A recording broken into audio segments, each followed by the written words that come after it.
Welcome. Come in. Hi, yes, you're the one that does the talking to the dead thing, right? Well, yes, among other things, Right, I attempt to commune with the spirits as best I can. Yes. Okay. We're on a bit of a tight schedule, so if you wouldn't mind, we're trying to get hold of. Do you need like a personal item? Well, I or mean, a cross your palm with personal silver? item, a little bit of information would be useful. I appreciate that you're in a rush, but Okay. Well, this personnel file.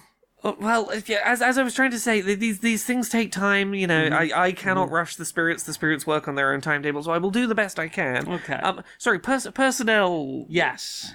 Okay. Yes. We're just we're really short staffed at the moment, and we haven't had any notice about Clyde's death, so we were just wondering if you could maybe get in contact, see if you could maybe see about popping back. You want me to contact? Yes.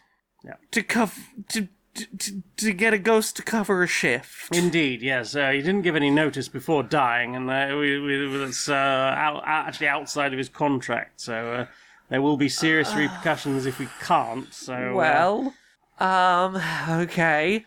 I mean, your money's as good as any others. I will be taking a rush order payment, and there'll be a couple of surcharges, but sure, let's see what we can do. Okay, I'll put my hands on the planchette. Okay, it's moving. I'm getting a message. It says, I bloody knew you'd do this. The answer's no. Fuck off.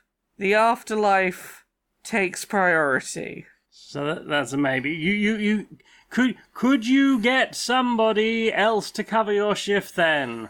Could you ask about getting We are all hanging out in the LSD swimming pool. You can bugger off. Oh god, they've unionized.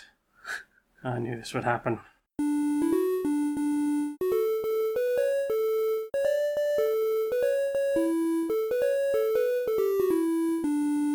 Greetings, strangers queer and pleasant. I'm not Laura Kate Magnet Dale. And I'm not Jane Aerith Magnet Dale. And welcome to another episode of Queer and Pleasant Strangers. It's a podcast where two queer trans women, that's us, we're wifey types, talk about media, what we have consumed in the week, and do silly voices and skits and have a bit of catch up.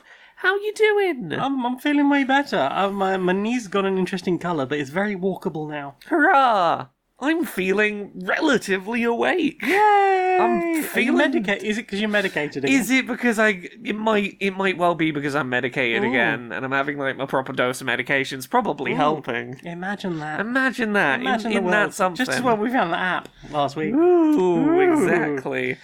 So have you then therefore had lots of time to play things? I've had an amount of time to play things. Yeah, well, tell us about the thing you played. Well, I'm going to start the things we've played section off with a thing that isn't something I've played, but is like a caveat for the upcoming weeks for things we've played, which is SAG-AFTRA, the union. Their video game voice actors portion of the union are currently on strike. I'm glad, because it really sounded like in the weeks after the ending of the last strike. Yeah. Like the voice actors and video game voice actors got really shafted. Yes, the interim agreement that was made after the last strike really seemed like it left the voice actors, and specifically video game voice actors, really in the lurch. And it was followed up not long after by an attempt at an AI voice cloning company to kind of cozy up to the union, and it was not great. So Sorry, I should clarify. I say I'm glad.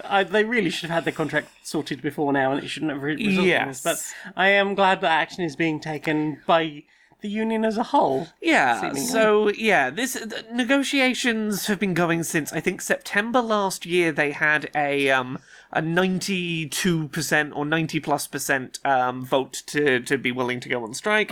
They've spent most of a year trying to negotiate and gotten nowhere, so they're on strike.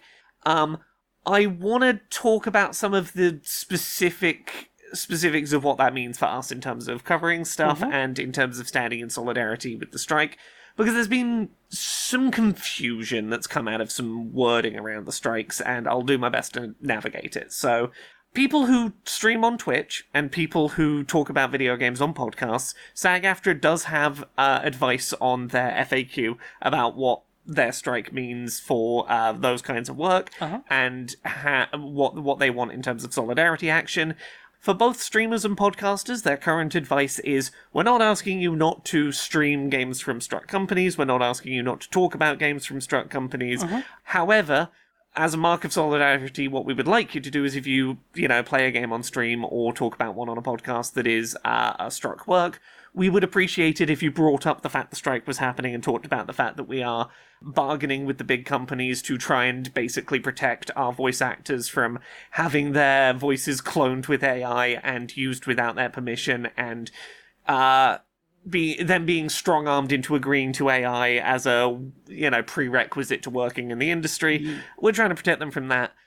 If you're willing to talk about those things, when you stream a game or when you talk about them on a podcast, that would be super appreciated. So, at the moment, in terms of podcasting, it doesn't necessarily impact the things we can talk about here, but we will be bringing up the fact that a strike is happening. Yes. I wanted to also mention one other aspect of the strike that I know has caused some confusion, and certain big video game companies are capitalizing on that confusion, and it's worth talking about. So, you might have seen a headline. It was first reported on Kotaku that Grand Theft Auto 6 is not a struck work, and any video game in development prior to August 2023, as long as they started making it before August 2023, it's not considered a struck work.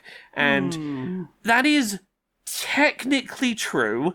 There's some awkwardness. So, the short version, as I understand it, is before SAG and AFTRA combined and became one organisation, some bits of contract got grandfathered in that mean that, yes, technically any game that was in development prior to August 2023 cannot legally be made a strike target in this particular strike. If it was in development prior to the negotiations, it cannot be a strike target, which would mean that most of this year's big about-to-release video games are not allowed to be called a strike target and formally, in an organised manner, struck against. Right. That being said, what SAG-AFTRA is asking of its members and people generally is, we would like you to voluntarily stand in solidarity with the strike and treat these projects the way you would struck work. If you look at something like one of the examples I know the voice actors have made this clear on is Dragon Age Veilguard. The voice actors for that game are treating it as a struck work. They've basically gone, we're not doing anything until the strike is over.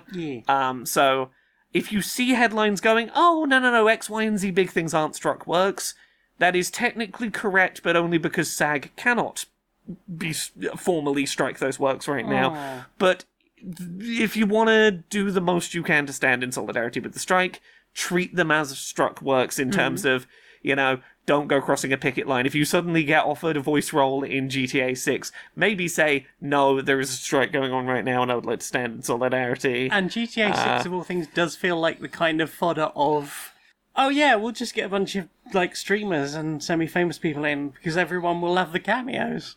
Yeah, so it's...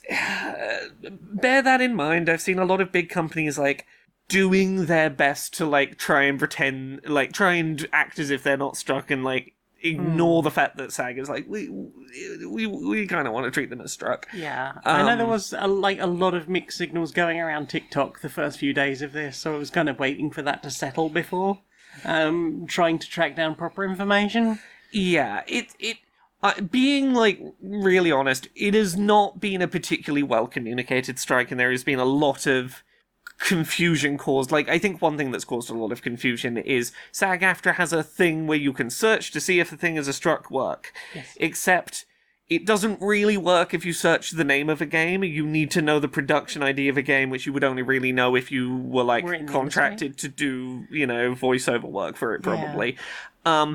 What it seems to do is no matter what you type in as the name of a game, it will say it's a struck work. If it's not sure, or if it doesn't have a production ID to know for certain, it'll just default to saying it's a struck work. So there are things like Undertale, which has no voice acting, will file a result of saying it's a struck work. Huh. So that hasn't helped matters. And as was the situation with the last SAG strike, they have not been great at responding to people's emails about, like, hey, how does this affect adjacent industries that are not listed on the FAQ, and that's caused some chaos. So, and it didn't help that people were kind of jumping the gun as soon as the strike was announced and saying, there's a strike, we assume it's going to be the same rules as last time, therefore we're not talking about this, and this. Yeah. And while I appreciate being notified about it as soon as possible, I think being told about how we were likely expected to be wanted to react to it by the guild and by the union is not actually what they wanted in the end.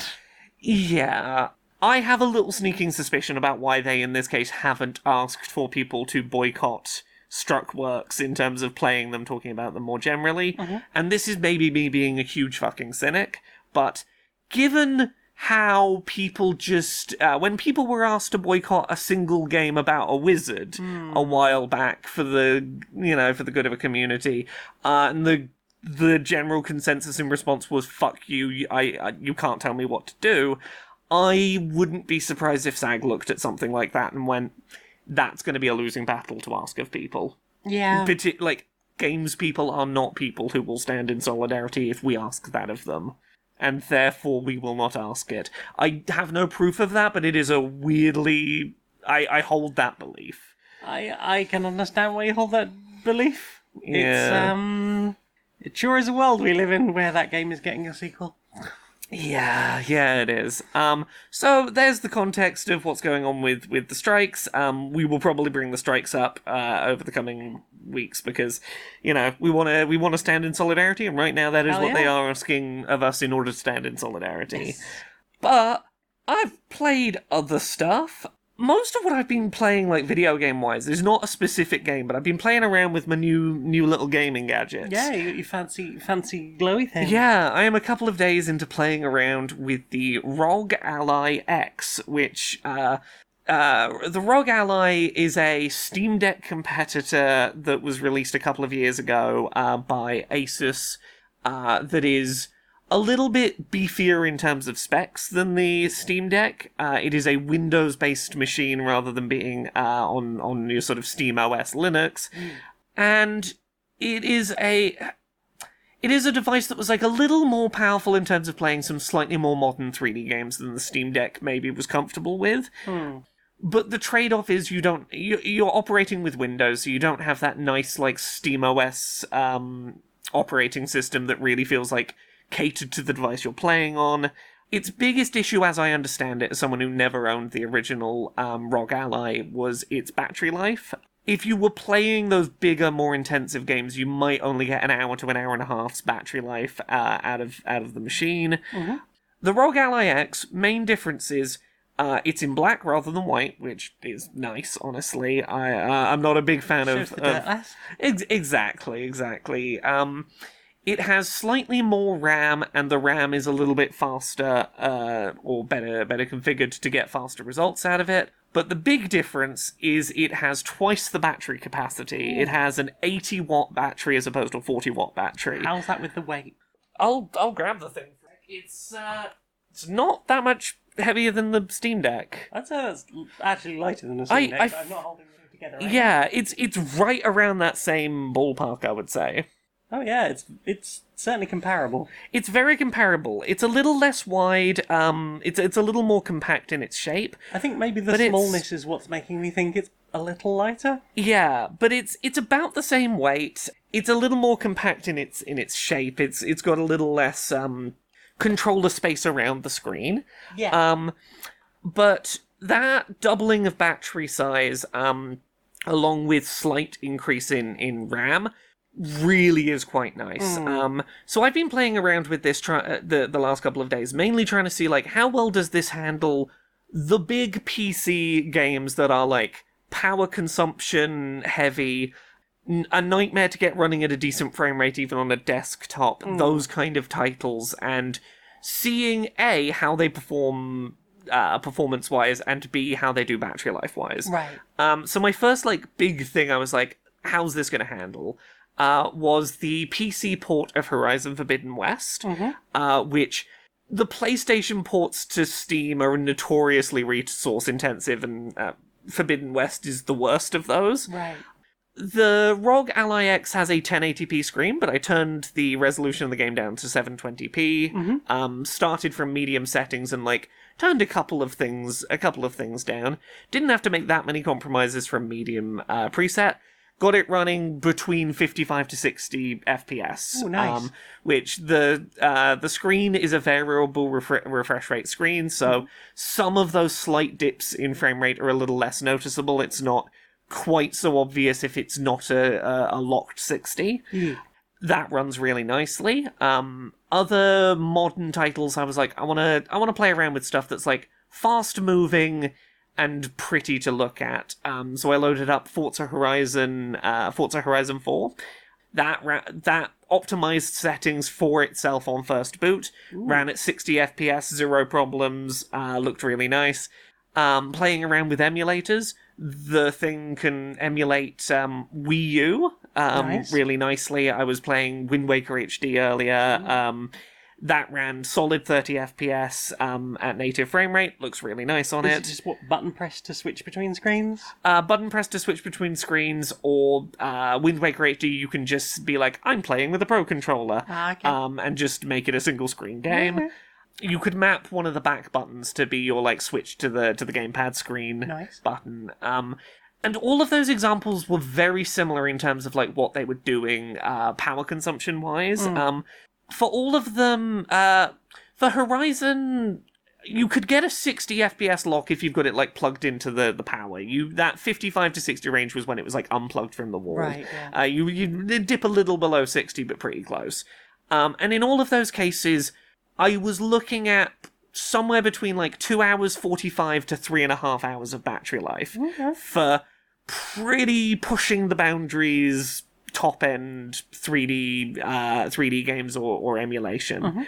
Which I think that's comparable to what you'd be getting with Breath of the Wild on a launch day Switch, which is yeah, I could do a flight to somewhere in Europe and be playing an intensive 3D game and have enough battery to do a flight. And I'm that's pretty good going. There is power management stuff you can do for hey, if you're playing less intensive stuff than that. I was playing around with Vampire Survivors and just telling it to cap the frame rate at 60 and not go higher than that. I was doing the maths and it seemed like the battery life would be about 8 hours. Nice. Which I was yeah, that seems about right. Doing indie stuff maybe about 8 hours. 3-ish hours ballpark for 16 whole runs.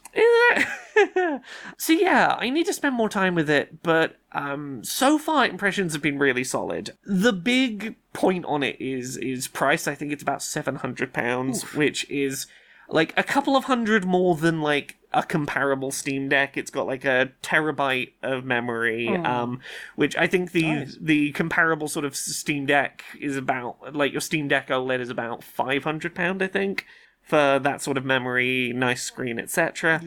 It puts it more in the ballpark with something like the Lenovo Legion Go, which without the slidey Joy-Cons. Yeah, the Lenovo has a much bigger screen than this. That huge screen is really nice. It is nice to have the detachable Joy-Cons on it.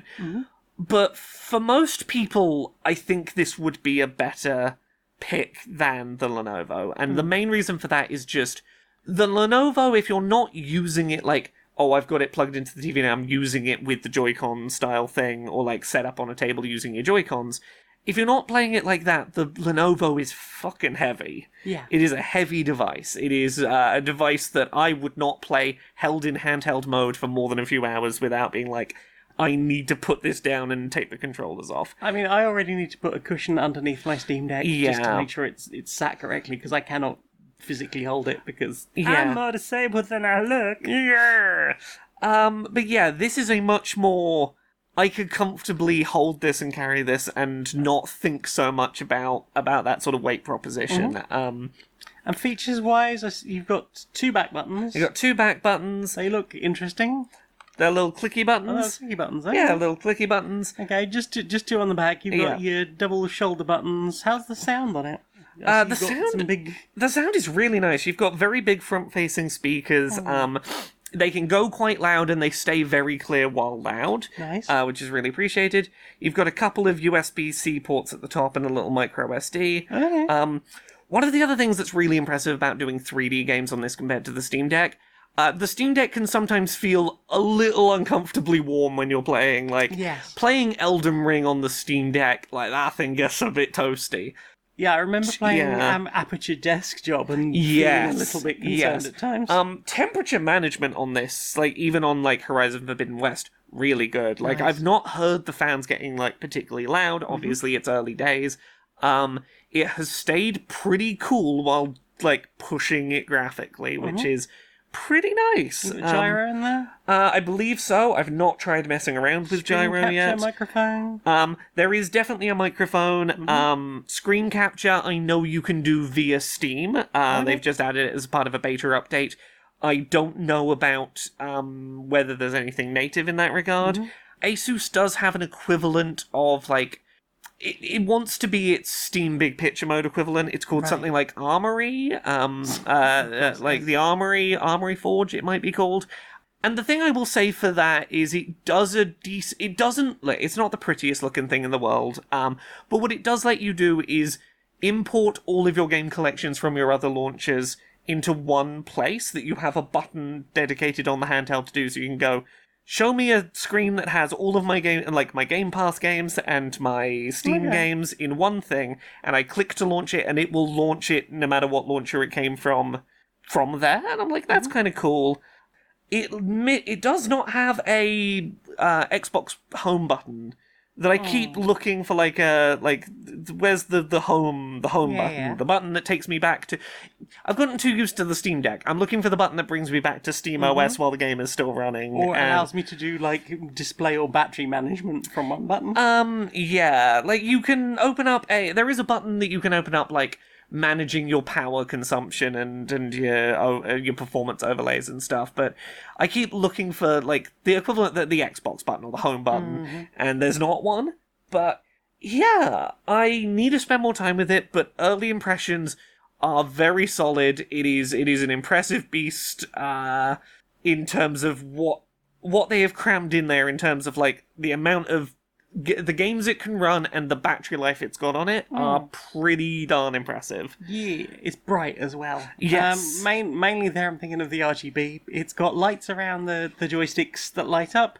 Yeah. And if you leave it plugged in, it will just constantly flash those lights at you. Yes, I need to find out what I can do about that. But, yeah, I will have other thoughts about it, I'm sure. But so far, pretty impressed. Nice. What have you been playing this week? Me, what have I been playing? Well, we played an thing together.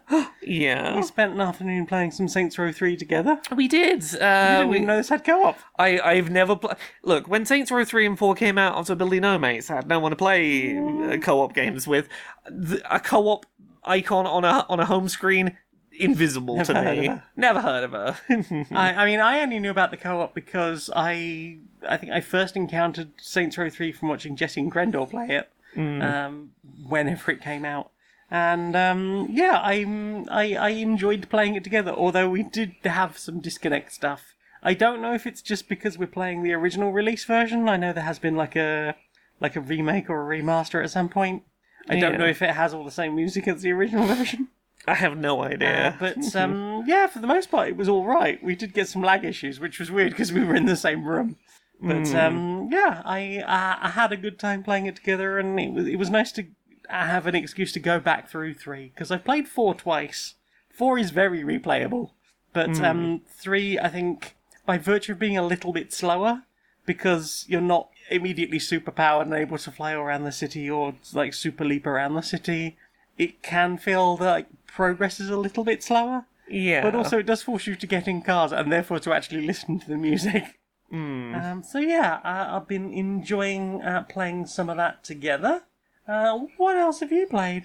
I'm gonna put this in the things I've played section, because I don't have a better place to put it. Okay. I did an escape room with some friends this past weekend. I did a escape room in Hove, sort of near Brighton. Hove of Brighton and Hove fame. Brighton and Hove fame. There is a place called Bewilderbox that does a couple of it. They've got 2 escape rooms they do, Nice. and they run them in the upstairs of a pub just off of the seafront. Wowza. If you know Brighton, it's like if you're walking from the pier. You're looking at the pier, you turn right, and you just walk down the beach past like Brunswick Gardens, that sort of direction. Almost as far along as where like the grass section is, where there was music on the grass recently. Yeah. It's that sort of area. Okay. And they've got 2 sci-fi themed escape rooms that they run 6 times a day. They've got slots that you can go do an escape room. And the one we did was called Judgment Dave. So the gist of the idea was, back in the 80s, the Bewilderbox Initiative created an AI program to run all of their scientific experiments called Dave, that was like data analysis virtual entity or something like that. And in recent years, they tried to make a new AI to, like, you know, a bigger, smarter, better AI to run all of their scientific operations, and one that could teach things to itself and learn on its own, and now it's getting too powerful to be controlled by the scientists. Here are some security keys. Solve puzzles to get further into the facility to maybe put your security keys in and disable the AI before it gets out into the wider world. Oh, heck. A lot of credit to Bewilderbox. For their like wonderful in-character performer staff that really did a great job of like trying to get you in the mood of the setting and the get you thinking in the world of the setting you're about to be in. I think the staff around an escape room can really make or break the experience. Yeah, Like, I remember the one we did in Bournemouth with my parents. That was amazing. Yeah. They did really well. Oh, the other I was one we thinking did. of the other one we did that, like, it was really difficult to find our way into in the first place. It was a weird office building, and they just sort of put us in the escape room without much context, and we went. Yeah, they were like, do you need the toilet before we go in? Okay, fine. And just seemed really bored with the whole situation. And I have appreciated the other times where we've been, and, like, they've been very into it, like, playing full-on characters, and there's adding additional lore to the room you've built. But I guess if you're just going to a random office building and then you're trying to do a prison escape, it's probably a little bit more difficult to work out plot around that. But I'm sure you could do it. I've done if a you tried. great prison escape one that had a wonderful set of plot. The time I did a prison escape one, they got us all dressed up in prison jumpsuits, and they had someone being a fake prison warden sort of having a shout at us before we got thrown in the cell. Like, but yeah, so this was, considering this was like upstairs of a pub, they did a really good job with like subdividing the space they had into like 3 sub-rooms that were all sort of connected and part of a wider puzzle. They did a great job of integrating, if you needed a hint, into the narrative of the escape room. Okay. With their slightly snarky, old, outdated, about to be replaced AI being like, oh, I'll help you, but you are like working to shut off an AI, and I'm a bit pissed about that, so like, I'll help you, but you're gonna get a bit of snark for it. And I was like, okay, that's kind of fun. Excellent. Yeah, it was a very well thought through escape room. We got out in 59 minutes and 30-something seconds. Ooh. We were real close to the wire. Nice.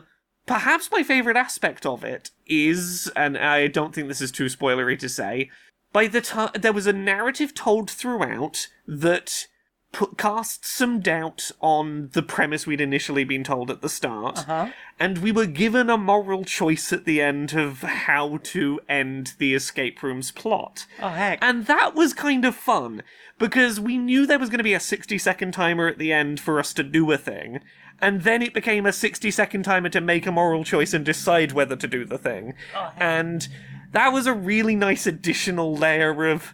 We've been so focused on the puzzles. Fuck! Suddenly we have to our Mass Effect. We have to have emotions and decide things now. And yeah, it was a really lovely little escape room. Yeah. I'd be very interested to try the other one they have there, but they were very clearly inspired by like 80s British sci-fi. Excellent. There is some stuff in there that feels a bit Doctor Who. very deliberately there is some Red Dwarf influence. There is an actor from Red Dwarf who Norman Lovett. Yeah, Played for original Holly. Yeah, who plays the new ship's AI that you're dealing with, the Masterbot 9000. Typecast. Yeah, it was a real fun escape room. It's one I would do with the other one they've got there. Yay. Yeah. What about you? What else have you played this week? Well, I don't know how I can follow that up. I played a game called Behind the Frame: The Finest Scenery. Ooh. This was a game I think I spotted in, I'm gonna say probably a Nintendo Direct a while back. It is beautifully animated, very much like a lot of there's a lot of cutscenes in it that are done in like a classic anime style, and there's lots of moments of sort of interesting fantasy of this character who is a painter, and she's either looking out of her window or around her apartment or trying to work out where her various paints are and doing various puzzles around her house to find where her paints are. And then also maybe there's something else going on with memory and experiences, and to be honest, it gets a bit weird in places. And you have to wonder how much of it is really happening and how much of it is just in our character's mind, and it's whimsical. It's bloody whimsical, so it is, but also kind of sad in places. I won't spoil it, but as far as the puzzles go, they're pretty light and basic. I wasn't stuck at any point beyond where do I find the thing I need to interact with next. A lot of the time, you are creating this journal that you can constantly refer back to and flick between the various pages. There's a lot of puzzles of keep solving puzzles. You'll find a bit of paper, then you'll slot all the bits of paper together as a pretty basic, like 4 or 5 piece puzzle, and then you'll try and you'll move on to the next thing. Maybe find a new paint color and add it to whatever your current painting is, and maybe have thoughts about the man in the apartment across the road. Who can say? Yeah. It's beautiful. It's quite short. You can probably finish it in about 2 hours, maybe less. But yeah, I think if you can find it on sale, I would definitely recommend it as a nice little experience. Depending on how you feel about really short experiences for budget games, you might be perfectly happy to pay it full price. But yeah, I very much enjoyed it. It's very pretty, and it was a fun little experience, which was nice. I've been feeling for that sort of point and clicky vague puzzle solving a lot recently. What about you? What else have you played? Not a lot else. I'm mainly just waiting for Thank Goodness You're Here, which releases in a couple of days after we record this. Oh, heck. That is very British, colourful, cartoony, point-and-click spanking. Adventure game with spanking and silly British humour. Very much enjoyed the demo for that. It'll be out by the time you hear this, probably, and that'll be my big thing I'm talking about next week. But what about you? You played anything else? I also played another point-and-click game called Lucy Dreaming. This has been constantly floating around my recommended games feeds for a while. I'm guessing at some point it was kickstarted. It has the vibe of a game of, hey, everyone says point-and-click games are dead. Let's make another one like your Thimbleweed Parks and such. And like the games that are not only a game in themselves, but also very much a tribute to other things. Like, the first room you wake up in your own bedroom, there is a little Guybrush doll, there is a little tentacle picture, there's a TARDIS, a Firefly model, there's a book about EGA graphics, there's a book about moon logic, which is a massive hint for how this game is going to go. It's got a voice cameo from the guy who voices Guybrush Threepwood in the Monkey Island games. It's very much nodding to all of that stuff. It only has four interacts, which is nice, because I like that sort of, like, as basic as possible. Give me as few ways of having to hunt for what I need to do as possible. So, like, most things are use, talk to, pick up, or look at. Everything can be controlled by those 4 actions one way or another, so there's none of this, like, I had to futz around and hope I got the right thing, which was nice. It's got some very silly, very British humour, lots of stuff about making tea and things. The family seems to be a bit wild. Like, the house is full of taxidermied things that your mum's apparently shot. She loves shooting things. Your brother has, at the start of the game, stolen your teddy bear during the night and is currently trying to vivisect it. It feels very much like it's doing a lot of, like, classic point-and-click style stuff. But then it really leans into the fucking moon logic. Oh, the thing that everyone loves most about the genre. Some people do, but like I think I can't even remember what the puzzle was, but there was one puzzle, maybe about 2 hours in, where I went, "Fuck this." There's a few which are really fucking vague. Like, there was one that was quite simple. Like, Lucy comments a couple of times as you walk across a certain doormat in the house that it's really rough. And one of the puzzles is you need to like find a way to inflate something, and you get a pufferfish, a taxidermied pufferfish in the mail that you basically just rub the spines off on the doormat. Oh, okay, yeah. Use it like sandpaper. That was quite fun. Yeah. I could see the answer. At one point, there's a like Rubik's cube that you can do to get a badge as like a little bonusy thing. I am apparently one of about 5.8% of people who got that badge. It's like, ooh, Rubik's Cube, I'll do this. God, I hate doing Rubik's Cubes in 2 dimensions. It's horrible. Yeah. It's not fun, especially when you've got like flick screen images of how you can like turn the cube around or turn the cube over. Yeah. But at least it had options for turning the cube around and over, because I've done ones that didn't have that. Ugh. Indeed. But yeah, I had a good time solving that. I enjoyed like the story a lot, but there were several times where the puzzles just made me go, "Oh, fuck off." Yeah.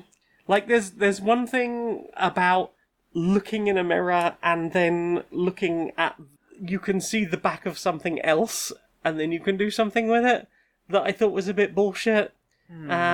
Like finding your clothes and getting your clothes dry in the first place.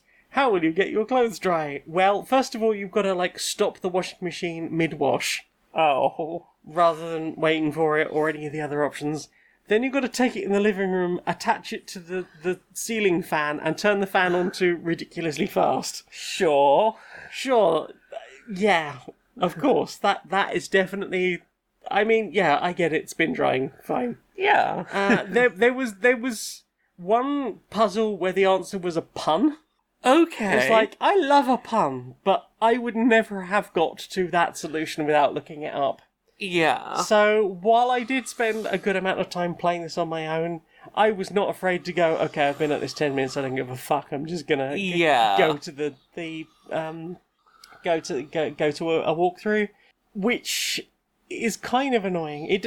The game's hint system is very similar to a feature that was just built into Simon the Sorcerer, which was, press this button, and you will be able to see where all the important objects in the room to interact with are. Okay. Love that as an idea. The fact that you have to hold it down, and the first time you click on it, it's like, oh, this is going to highlight all the things. Don't. You're already wasting my time, and you know you're wasting my time. Be less judgmental. Be like Return to Monkey Island, where you had the, like, give me a little bit of the hint, give me stage 2 of the hint, give me stage 3, give me the solution. It's not even a hint, though. It's just, these are the things these are the clickables. Are worth...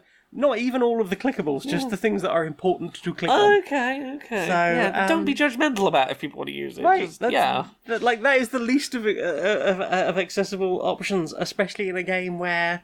Like, there was a time in a lot of pixel games where you could tell what was pick-upable because, like an old animation, it was slightly differently coloured in a way that let you know you could pick it up.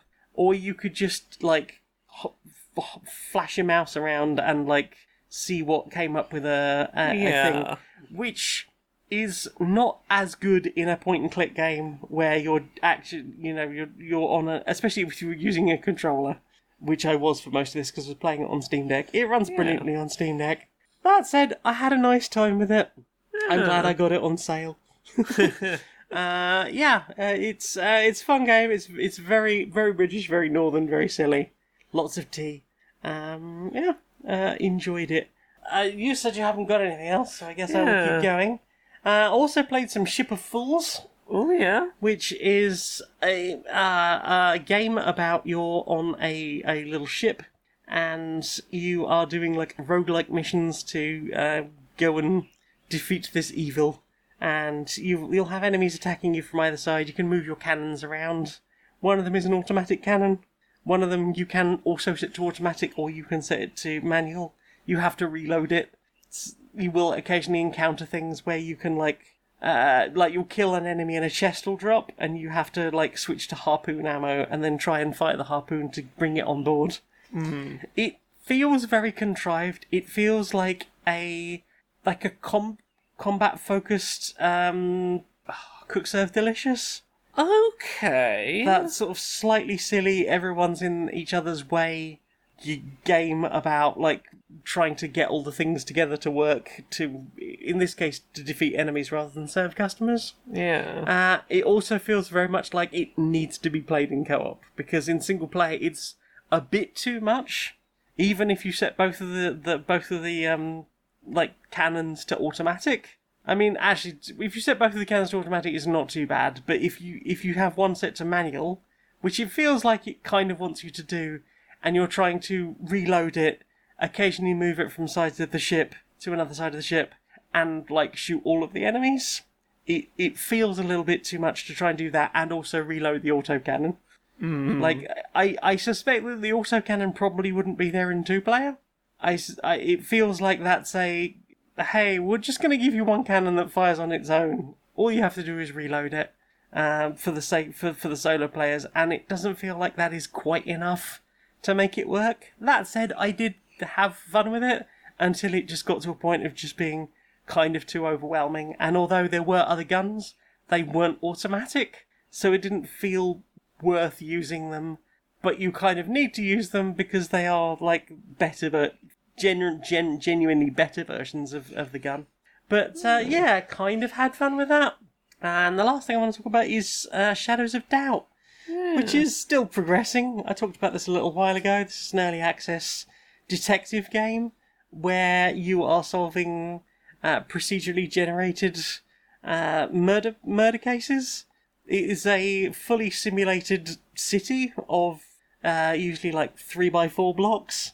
Sometimes one of those blocks will just be a park, and around 700 residents that will go about their days of, moving about their apartments, going to work, going and eating in diners and stuff like that. There's, a homeless population that live in the back alleys and in little shacks and hang out around little flaming barrels, but it's got that sort of noir gumshoe vibes of like you're interacting with the police scanner and hearing about like there's been a murder. Okay, cool. I'll go and deal with that. And like getting to the crime scene, avoiding the police because the police will shoot you if you trespass onto the crime scene. But also you're kind of there to try and solve the crime.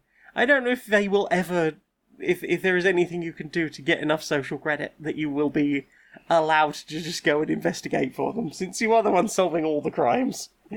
They seem to do fuck all on their own, apart from get a bit beaty if you happen to be nearby, or shooty. They're quite shooty as well. But yeah, I've played through the tutorial a couple of times.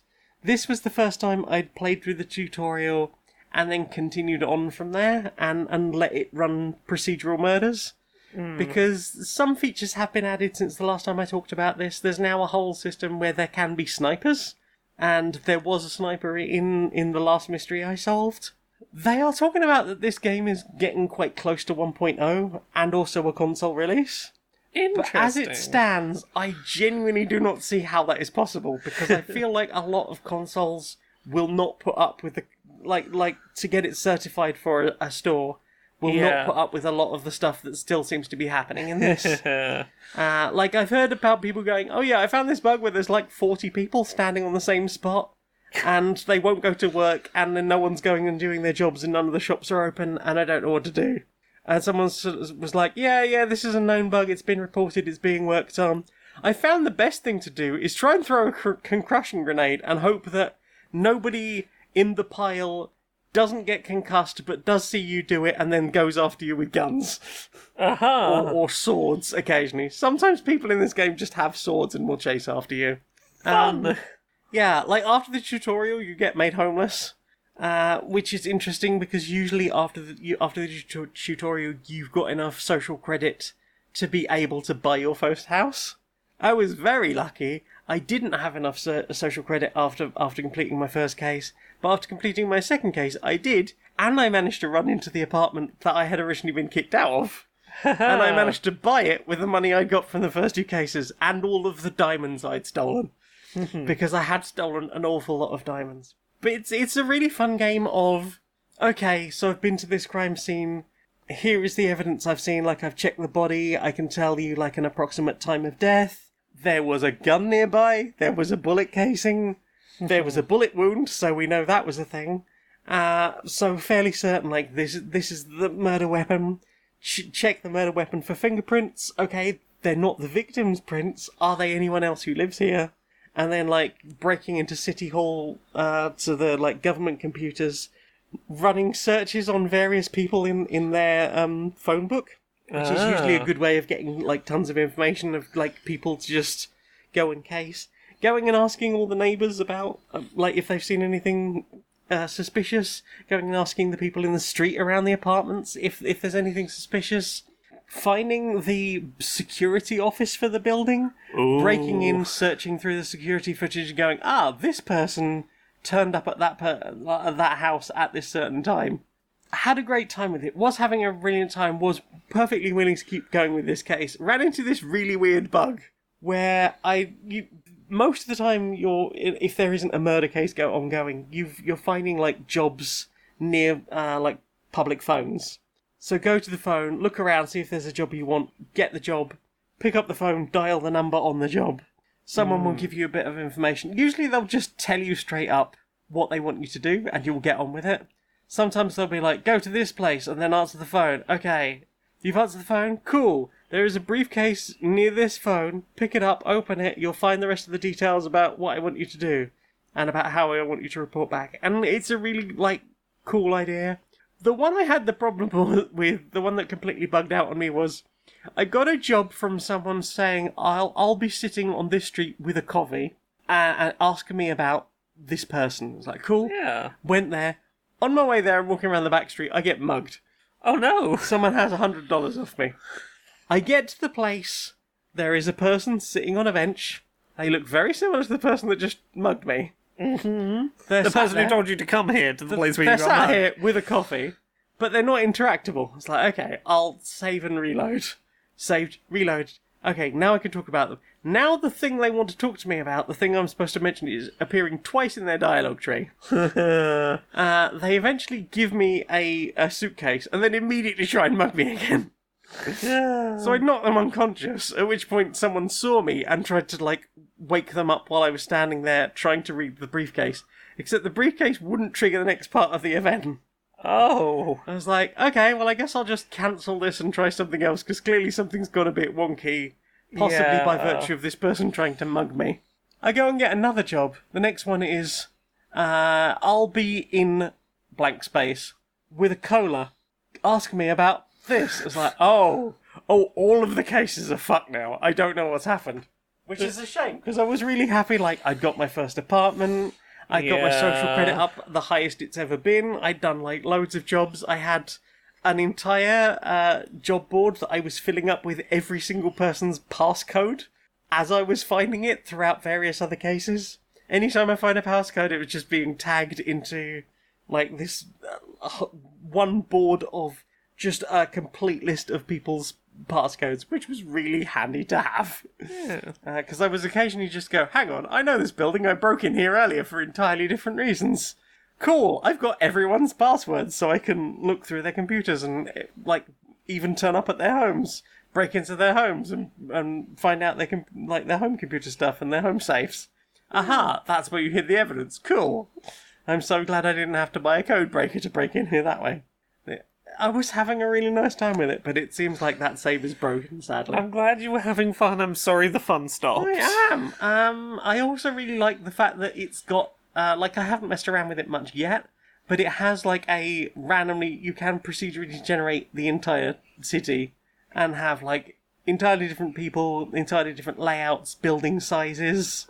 So you can do all of the cool procedural crime solving stuff without actually being a cop. Yeah. Because the cops are really inept in this game. But very shooty. And that's everything I've played. Well then, time for this. Welcome back to Compliment Challenge, the game show where our confidence-lacking contestants have to compete to be the first to take a compliment without immediately mirroring it back or deflecting. Okay, Lillian, you've been here for 3 weeks and you haven't scored a single point. Let's see if we can change that today. Okay. Your hair is looking lovely today. I'm glad that you think that. Okay, let's move on to our next contestant, Alan. How are you doing today? Okay. Okay, Alan. Well, you just have a great way of looking at the world. You really can just understand things, cut through the bullshit, and I really appreciate that about you. You've not yet realized you secretly hate me. Okay, keep trying, buddy. We're all here for you. And finally, our last contestant, Ethel. Ethel, how are you doing this week? Oh, I'm all right. Okay, Ethel. Okay, well, you are just one of the kindest, sweetest people we've ever met. You're always willing to just help people. You're always friendly. You're not one to judge, by how someone looks or how someone dresses. You're just a really nice, really nice person, and it's always great how you never get your nephew's pronouns wrong. Thank you. That's nice of you to say. Oh my god, everybody, we have a winner! After 6.5 months of this show, we finally scored a single point. Ethel, you're going home with a grand prize! A lovely bun. And £10,000 in cash! Oh, I should have just done this ages ago.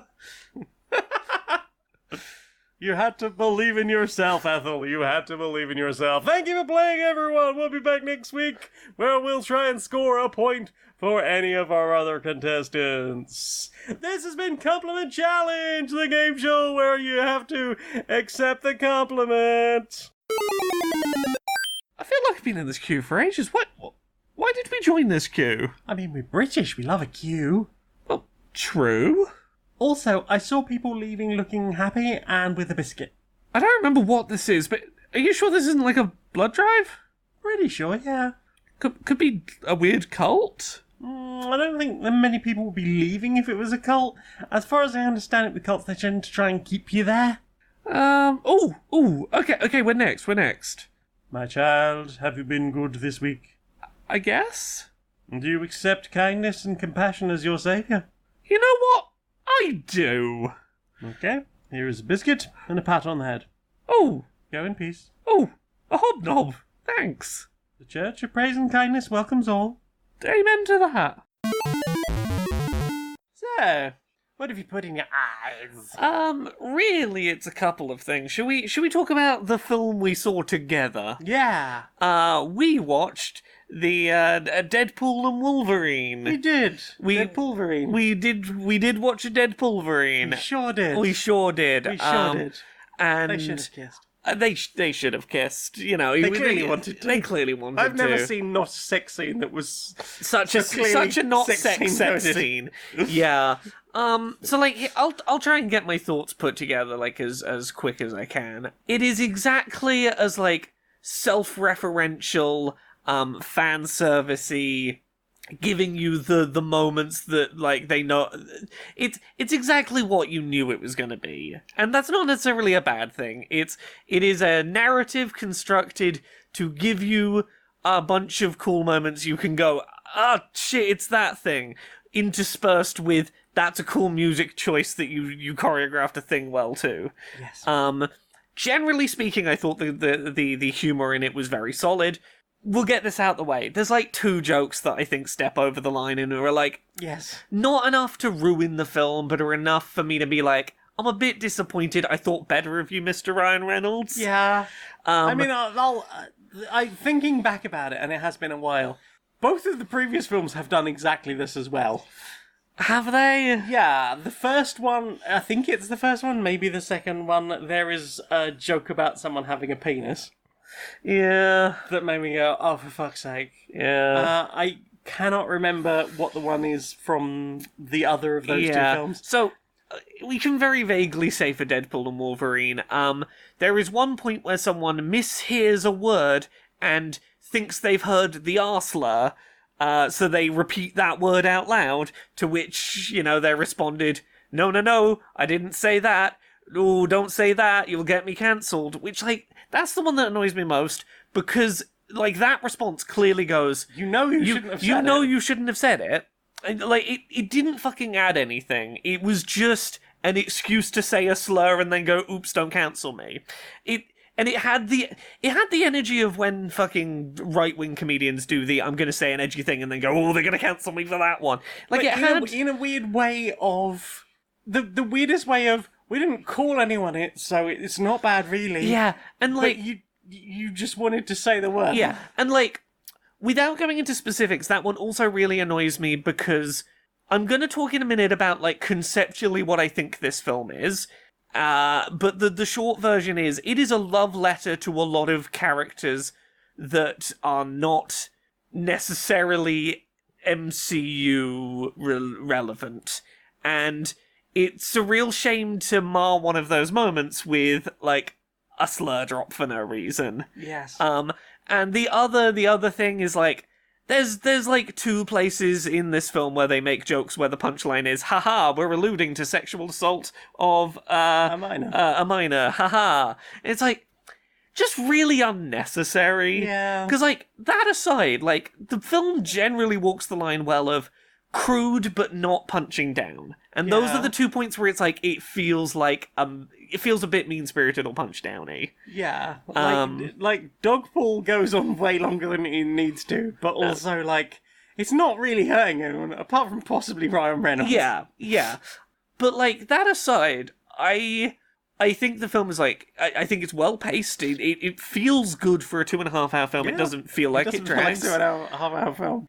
It sure does require a lot of existing knowledge of the MCU and stuff outside of the MCU. And superhero movies in general. Yeah, to really land. It's for a very specific kind of person. But, I don't think it's too spoilery to say. What I think this film does well is it acts as a love letter to previous attempts at having big superhero franchises prior to the MCU. And at being that, it does a really good job of going, hey, the MCU becoming the thing it has become kind of means that a lot of previous attempts at building big superhero universes are kind of being superseded, particularly with where the MCU is going. It is going to be redoing a lot of those bits of media. Let's give some of this stuff a last hurrah and a chance to be the focus. And I think, that's kind of heartwarming. I like what they do with that. It's just a shame there's, 2 jokes I have to caveat it with. Yeah.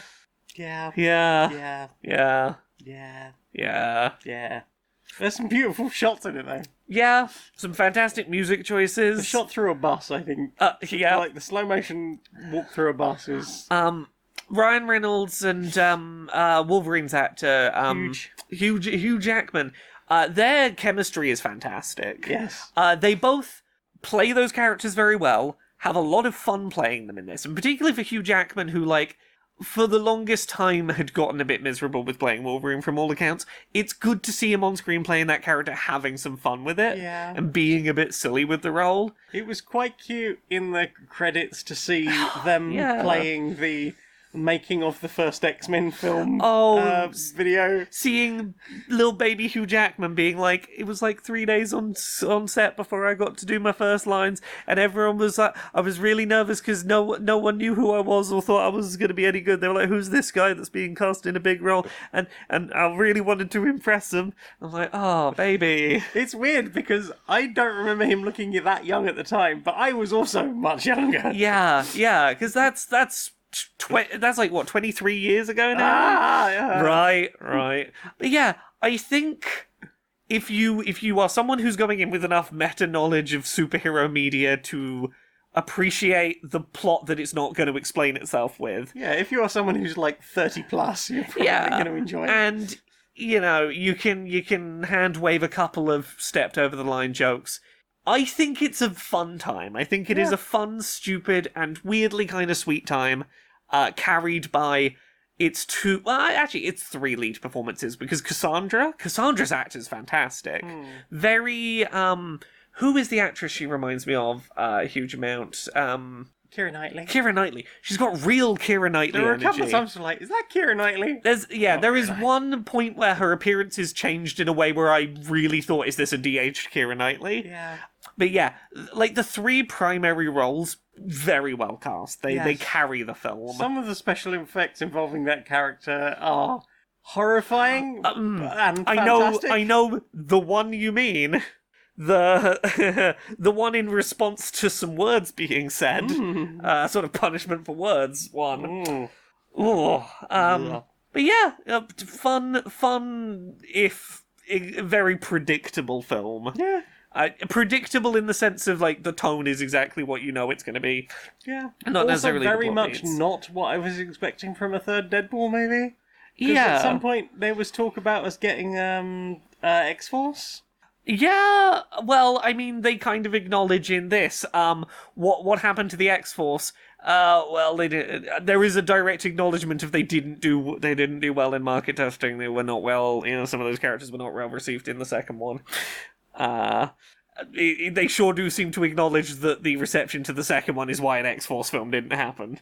But who knows? Maybe the events of this film lead to X-Force being part of the MCU. Maybe. It was nice to see Negasonic back for all of 2 minutes. Yeah. What about you? You watched anything this week? We watched something else together. What did we watch together? We watched Bigger with Brennan and Izzy. Oh, yes, this is another one of Dropout's experiments in doing live improv theatre and then recording a live show. And Live comedy. some kind of live comedy performance, be it a stand-up set or, in this case, audience participation. Improv chaos. Improv chaos. Yeah, this is definitely the most unique of those live comedy things that has sprung out of this series so far. Yes. It is, I think, 3 or 4 times Brennan and Izzy, who are a married couple, going, hey, audience, tell us a story of something fucking wild that happened in your life or adjacent to you, and we will use that as a jumping board to do semi-adjacent improv comedy skits. That will flow together like a lava lamp. Yeah, that it's sort of like, hey, you tell a story, rather than just acting out the story they were told, it's more, what are like 3 or 4 funny elements from that story you told? What if we took each of those 3 or 4 elements off in a different direction and used it as a basis for a skit set in a different setting or that did something different with the idea? And maybe that little handful of skits will tie into each other before we get to the next prompt. It is a very enjoyable showcase of very silly yes and. Yes, and forever. Yes, and forever. I can see what they mean. I think they are perfect for each other. I'm so glad they found each other. That's beautiful. I can see what they mean by the title of the show being Bigger. Yes. A prompt they will never receive. Yes, the one bit of feedback they will never get about their acting is they will never be told, be bigger, be bigger. No, they're perfectly capable of being big in their performances already. But yeah, real fun, unique little concept, that. Yeah. I hope they get to do more live shows of that, because that seems like a fun little show they can put on. They certainly seem to be able to do good silliness. Like, I don't know if there was much cut from that. I don't know how much longer the show was necessarily. But it seemed like they had a lot of fun and at a breakneck pace for 45 solid minutes. Yeah. If anything, the pausing to talk to the audience is the little breather you need. Yes. It's your chance to have a reset before the chaos resumes. Oh. You went and saw something else, didn't you? And sequel. Yes, I saw Twisters. A sequel to a film that, if I've seen, I remember very little of. I've definitely never seen it. I don't know if I've seen it. I've seen bits of it, and I don't know whether I've seen the whole thing and forgotten bits of it or just seen parts of it. But Twisters, plural, a new film that has come out that is... Storm Chasers. Yeah, it's 50% action film about tornadoes, 50% rom-com involving a person with PTSD. That's Right. specifically like Hallmark Christmas movie vibes rom-com. You came back to the town for Christmas, but instead of Christmas, it's you used to be a storm chaser and you're back to chase the storms again. So Tornado Alley. I'll sort of get there. So the setup is young, early 20s person at university thinks she has maybe invented a way to stop tornadoes, like something that you could like throw into tornadoes to suck up the moisture, to stop them functioning the way they're supposed to function, to make a tornado die out before it, hits a city or whatever.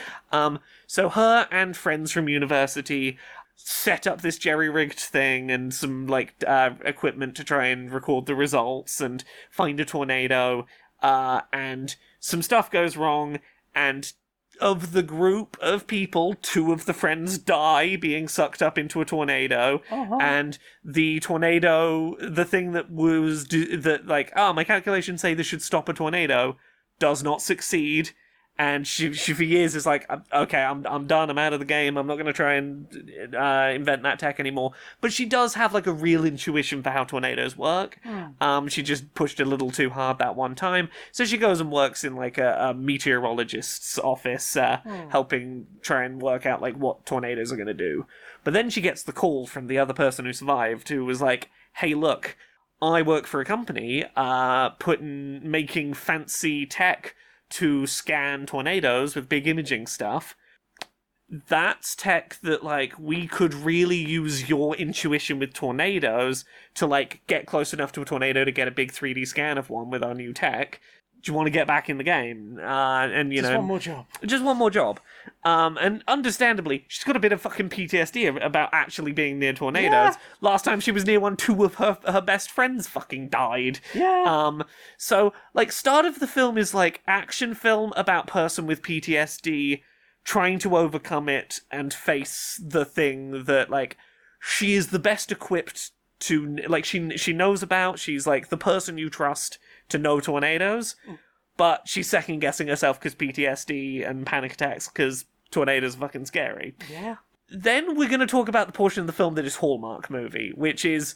The film is kind of a romance film with a large portion, maybe 50% in the middle, that's very little about tornadoes, about, hey, I'm with my friend who's, working for the company with all the technology stuff, trying to measure the tornadoes, but there's also YouTuber man who's a tornado chaser on YouTube who does shit like setting off fireworks inside tornadoes and things for YouTube on live stream, and he's initially presented as arrogant internet man. Oh, he's not a down to earth type, he's just a internet dick bag. Right. But yeah, he was selling merch with his face on it. That seems like a dickhead move. Oh, actually, it's because he's, raising money for victims of tornadoes, and all the money from his YouTube channel is, for recovery stuff, and maybe, her friend who's doing all the tech to register, to, scan the tornadoes, he's cozied up with big capitalist, man in capitalist outfit, he's a big capitalist, maybe he's doing evil stuff, maybe the tech's being used for evil things. Oh heck, they're gonna make more super tornadoes in order to wipe out poor areas and so that investors can come in and buy up the land. I mean, some of the specifics are wrong, but the end goal is this tech might be being used to capitalize on people at their weakest moments when their homes have been destroyed.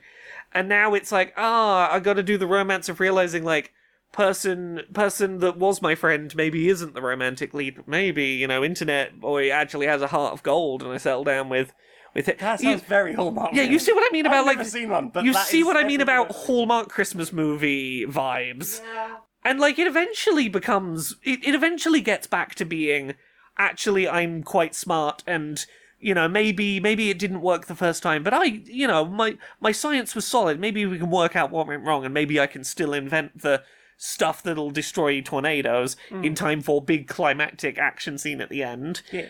It is a film that feels very much like it is like if you had like the most quintessentially heterosexual couple come see this film, it opens with action for the man, has a romance film in the middle for the lady, gets back on some action at the end so that both of them are going to walk out going, I liked that film with my heterosexual sensibilities. It's got that vibe. It feels like it's trying to trick the husband into not feeling like he came to see a rom-com because it started and ended with cool tornadoes. In the same way that Deadpool 2 released on February the 14th and had lots of, like, it's a love story movie. Little bit. It feels like they had a Hallmark movie script that they needed an excuse to get men in the door for, and honestly, I think it probably would have worked pretty well. Wasn't a bad film, it was just a film that, like, it felt like one film sandwiched in between halves of another film. So yeah, what about you? You watched anything else? That's about it for me. We're plodding along with Sarah Jane, but we don't really have much more to say about that at the moment. Well then, time for this. Hey Laura. Yes? We've got a new sponsor. Who's our new sponsor? Well, do you... Oh, the thing. You know, Oh, I can't remember the name of the thing. No? Well, that's okay, because I've got this week's sponsor. For you. This week's sponsor is, the thing.lol.net. It's an app where you just type a really vague description of the thing or film or piece of music or whatever that you want. You just type it in and it will come up with exactly what you'll need. Oh, let me try it. Actor, older white man, was in the Sam Raimi Spider-Man as Green Goblin. There's that one image of him being like, I am something of a scientist myself, which I think is from the Spider-Man as well. He likes to play, like, I'm going slightly wild and mad, old man. It was the Green Goblin. What's his name? Well, it's right there. It's Willem Dafoe. That is Willem Dafoe. That was surprisingly descriptive, I'd say. Let's see if we can come up with something a little vaguer. Okay, you give it a go. A bald white man, English Shakespeare actor, has been in like some sci-fi stuff. Oh, okay, it's loading. Patrick Stewart, of course. Of course. Who else would it have been? Okay, come on, we got to go even vaguer. How vague can we get? Okay. That one guy in that film, he was wearing I want to say like a leather jumpsuit thingy. You know the one. Oh, that one. Hugh Jackman. Yes, first X-Men film. Oh, that's pretty damn good. Yeah, so that is, the thing. .lol.net. Enter the code Q&PS 315, which is almost 316, and you can so love the world that you know exactly what the answer is to the app. Inside the boardroom of Supremacy Software. Hi. So, I gotta run something by you. Right. So, we had a shareholder meeting the other week, and we get our bonuses, right? Well, I mean, we might after the what I've been up to. Right. So they asked a question, and I'm gonna be honest. When I first heard it, I thought they were being fucking ridiculous. Right.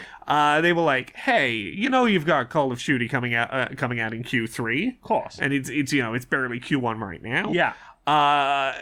They asked, "Why don't you just put it out now and make more money and make money sooner?"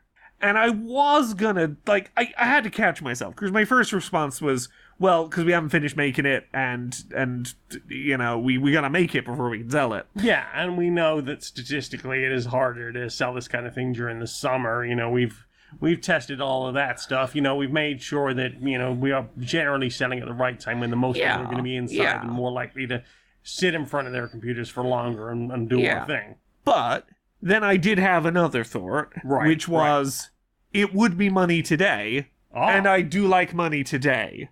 I too love money today. And when has a game being kind of unfinished stopped us from selling it before? Literally never. Literally never. And if it's not ready enough to put on sale, we've had the answer for this for years. Yeah. It's crunch. We just crunch them. We just crunch them. Oh, more. I love crunching them. Yeah. So, like, you know, if we're gonna crunch them to hit the release in Q3, Yeah. why not just crunch them to finish, like, this week, Yeah. and sell it, and then start a whole new one and have it ready for Q3 and crunch them to finish it for then, Yeah. and then sell one in Q3 as well. You are a fucking genius. I know. I foresee no negatives with this decision. Money. Only money. Only money. Infinite growth. So, what have you put in your ears? What went in here? What went in those song? ears? Only one thing, really. Ooh. And it is a track that I found for the stupidest reason. Excellent. So my TikTok has been full of clips from a song called Lithonia by Childish Gambino. Yes. And the context in which I was hearing this song, little bit of backstory. R.I.P. Fartbuckle. R.I.P. Fartbuckle. There's a D&D group. They picked up a stupid comedy NPC called Fartbuckle the Goblin, who was just like a little joke NPC. Don't you love it when you're a DM and you're like, please don't get attached to this character? Yeah, and then they get attached to them and ask for a name for them and take them everywhere. And then, short version, party about to have a total party kill, and then Fartbuckle sacrifices themselves to save the party. And lots of edits of that to this, oh, what's this cool little rock song snippet that's happening underneath it? And it's a new Childish Gambino track. So went and listened to the actual track, and Which version? The audio version or the music video version? music video version, then listened to the audio version. I'm so 'Cause sorry. I know. The music video version cuts like a minute off the track. It cuts it down to about that's all it does. Yeah, yes. It cuts it from a 3-minute track down to a 2-minute track and throws in a jump scare for no fucking reason. But yeah, really, really engaging track. Very interesting layering of lots of instruments and sounds. Scratches that ADHD itch of I can't quite predict what it's doing at any moment, and it's never doing the expected thing. It's one of those tracks where it's like you have to really fucking understand music theory to break it in ways that work like this. Yeah, like the tempo on it's interesting. It's got vibes like almost like classic emo. Yeah, it's got some really good command of dramatic pauses where everything cuts out and then the music and vocals like thump back in with a real big emphasis. Maybe not quite in sync with each other, but as a sort of force from silence. It does really well. Great use of like tension and release and subverting expectation of how that tension and release is going to come. I look forward to somebody's 12-tone. 12-tone. Yeah, 12-tone doing a breakdown on this track, I would love. Yes. Yeah, it has a really nice mix of stuff going on it, from like rock guitars, 80s synths, some really ethereal backing vocals. I wish this wasn't Childish Gambino's last album, because, like, that little tease of some rock influence stuff going on, I was like, I could go for more of that. Give us a full rock album, damn it. It reminded me of, there's a track called Transparent Soul by Willow Smith, that was like a really interesting rock track done with Travis Barker, on drums. Really fantastic track, and then listen to the rest of the album and nothing else had that rock vibe to it, and I'm like, yeah, but it's so good though. Give me like an album with that shit. That was real cool. I think people have rightly pointed out that Donald Glover just seems to be able to just go, I'm going to do this. Yeah. And be just awesome at it. And then wander off and do something else. Yeah, no, he's done comedy, he's done serious acting, he's done music, he's done all sorts. He just hops between artistic disciplines, just doing. And I respect it. And now that he's made that particular music video that we sort of have alluded to several times, I kind of want the horror movies. Oh, franchise. I would. Well, he's making a movie. I don't know if it's a horror movie. He's making a movie called Bando Stone and the New World, which the album this track is on is also called Bando Stone and the New World and is the soundtrack to the movie he's making. So I don't know if the music video is indicative of anything about the movie. Maybe. You're going to get an 80s horror movie. I've not listened to the rest of the album because I misread Wikipedia and thought it was an upcoming album and not that the whole album was out now. But you've listened to more of the... I've listened to like one other track and I think it is off this album. The other track I listened to is kind of called Hearts Were Made to Fight. Oh. I say kind of, because that's how it's written. Oh, yeah, that's a lot of 3s and A's and internet speak, yeah. And the fight bit is F7 yen. Yeah. Yeah. Which is more in the sort of hip hoppy vibe than the rock vibe. Not a bad track. I have only had one pass listen to it because I was like, tell me about the rest of this album. Is there more rock? Is there more rock, please? This one wasn't, but and also I was just I mainly clicked on it as to okay, how the fuck do you pronounce this title? What is happening here exactly? But yeah, it's it was good, but that I haven't. As I say, I was listening to it whilst cooking dinner tonight, mainly because I wanted to know if there was more after Lithonia. Also, I listened to a mix. We listened to a mix. We went up the park and spanned some things around and listened to some Ed Solo and DJ Decline on a mix called "Welcome to the Jungle," the ultimate jungle cakes, which made you laugh.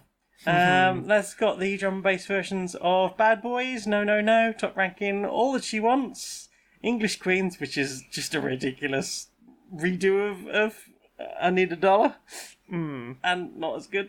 Reggae Warrior, Ragamuffin, Brighter Day, Zunga, Bongo Bong, Top Rank Skank, Sugar Me, Champion Lover, I Don't Smoke, 5 on It, and Blaze It Up, and there's more as well, but those are the important ones. And it's just classic jungle cakes. The kind of stuff every time you pick up some jungle cakes, it's like, oh yeah, it's this track again. Come on, Ed. Get some new tunes, buddy.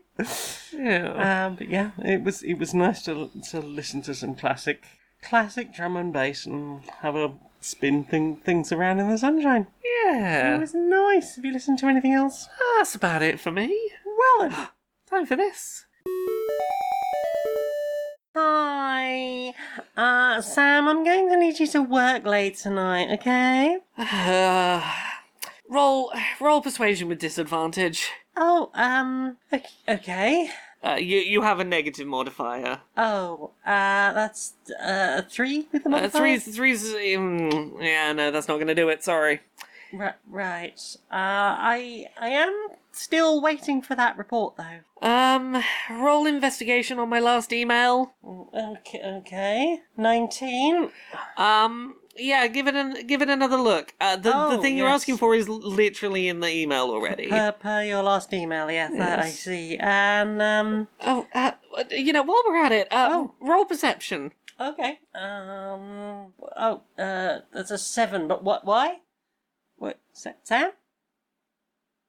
Sam?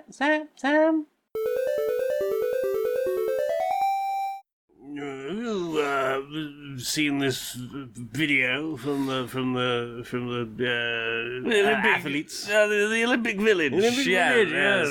I thought we'd put all that money into inventing the beds so the athletes couldn't be having sex on them. Yeah, well, the whole point it was a sex-proof bed, and that's what we, the Olympic Committee, always said. No sex. Indeed, bunch of people who are all in their physical prime, yes, with a lot of pent-up energy. Indeed. And probably feeling the adrenaline rush of having competed. Indeed. Last thing we want is encouraging them to have sex. Why would that be acceptable? Exactly. Let's get France in here and have an answer to themselves. Yeah. Come in.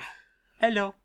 Yes. I mean, we need an explanation. We paid you so much money to invent beds, the sex-proof beds that the athletes would not be capable of having sex on. And you see these videos, like the cardboard beds withstanding people jumping on them, belly flopping on them, cannonballing. I thought these were meant to be beds that you could not have sex upon. No, you said sex-proof. And we are French. We love to make love, and so we made the bed that is completely unbreakable in the case of sex. Oh. Would you care to join me on one? Well, I'm not competing in the Olympics, so sure. Do you know what I want to see more of? What do you want to see more of? Racial justice warriors. Racial justice warriors. Yeah. All right, Larry. All right, Barry. How you doing? Oh, honest mate, I'm doing all right. It's been nice to have the sun out. Managed to get finally got my meds sorted out. Oh, lovely. Feeling a bit more even. I'll be honest. It's what I love to hear. I love to hear. You doing all right? Oh, I'm doing all right. I've been watching the happenings of politics the last week or so. It's been going on. It's been a real roller coaster on both sides of the ocean. Yeah. Oh yeah, as indeed. The bit that caught my attention today though was how Biden's not running for re-election for president. Yeah. Well, apparently, now that he doesn't have to worry about whether people will vote for him in like 6 months to still be the president, apparently he's found a fucking backbone to do some actual shit. Now that he's not like worried it will piss off voters. Yeah, we need, I feel like we need a new motto for democratically or supposedly left-wing leaders. Vote like the right aren't watching.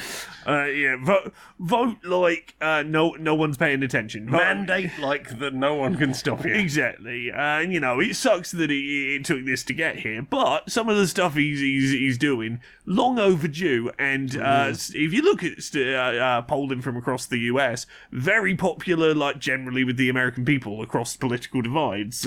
Which I imagine is probably going to do his successor a lot of good as well. Yeah. So the two main things he's pushing for is Supreme Court reforms, which has been very much needed, and pushing back against the the president should be immune to all legal consequences shit from a little bit ago. That time. To simplify what he's saying, short version is there should be term limits on Supreme Court justices. Absolutely. They should not be a lifetime appointment.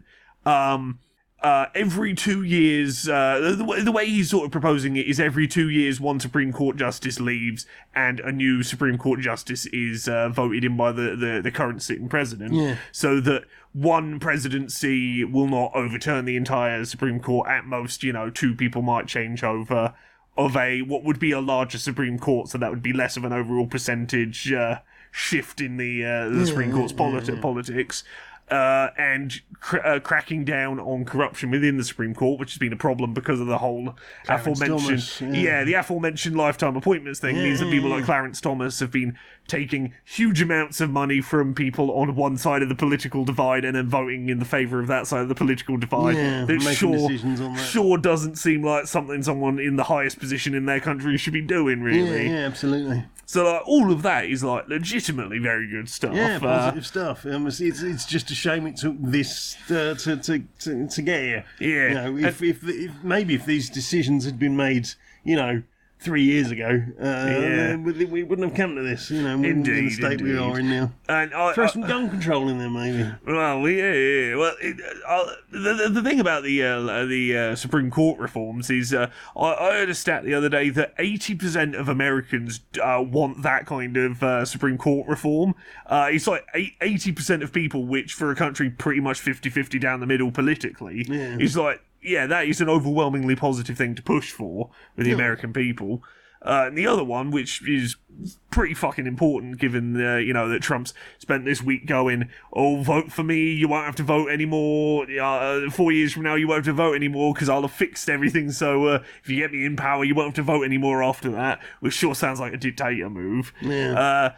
Biden is pushing for an amendment to the Constitution to say the founding fathers did not want anyone, the president included, to be above the law. We should make this firmly established with an amendment to the Constitution, so that not only does that Supreme Court ruling, go away, but the Supreme Court cannot try and change it again, and forever the president will be someone subject to the laws of the country that they serve, which feels really fucking important to get past right now. Also, why even stop at just the president? Let's make sure that billionaires can also pay for their crimes. Exactly. But yeah, honestly, I thought he was just going to fucking ignore that particular, massive hand power presentation. The fact that he's making an attempt to, from the fundamental level, go, no, the president, whoever they are, is responsible for crimes they commit, is I'm glad you fucking grew a backbone and did push for this, because that fucking needs to happen ASAP. Yeah, about fucking time. Yeah, so we'll see whether any of these things get through, but good to see some actual important things being pushed for, even if it's only because the guy doesn't have to worry about whether people are going to vote for him again. Yeah, but I just wish, more left-leaning leaders would actually get in and do this stuff rather than pussyfooting around, placating right-wing bastards and in turn slowly shifting further and further to the right. Hopefully this is a good sign of positive things to come. Exactly. Fancy hug, mate. Oh yeah.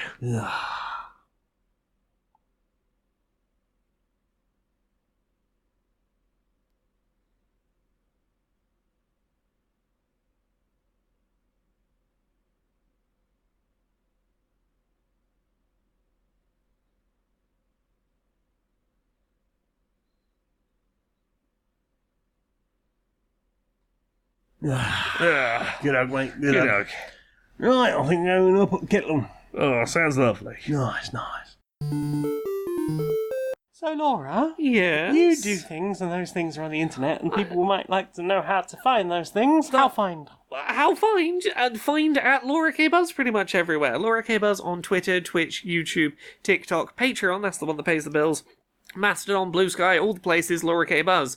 If you are listening to this early access, this might not have happened yet. If you're listening to it when it goes out on the Sunday, this will have happened, but it'll be available as a VOD, I believe, so you can check it out either way. Saturday, this week that will have been, I'm doing a talk as part of the Black Girl Gamer Summit about part of a panel talk about accessibility in video games. Super excited to have been invited to come and talk at that event. Go check out that talk, but also everything else from the summit. There is a bunch of really interesting, informative talks being put on, so that'll be an interesting one to check out. Yeah, it's nice to get invited to that. Yeah. What about you? Whereabouts are you out on the internet? I don't have unified branding, but I do have a link tree. It's linktree.ee/Janiac, Janiac. You can find all the things I've written, the t-shirts I've designed, the music I've made, all of that good stuff. And you can help support me at patreon.com/stonedmonkeyradio for as little as $1 a month. You can help me justify other things. You can also find me on Humans Holler at News, where I am a regular host. And we talk about news that is either funny or cute. And peaceful and good. And that's all of my stuff. So, Laura, Yeah? will you sing us out, please, darling? Until next time, be a stranger.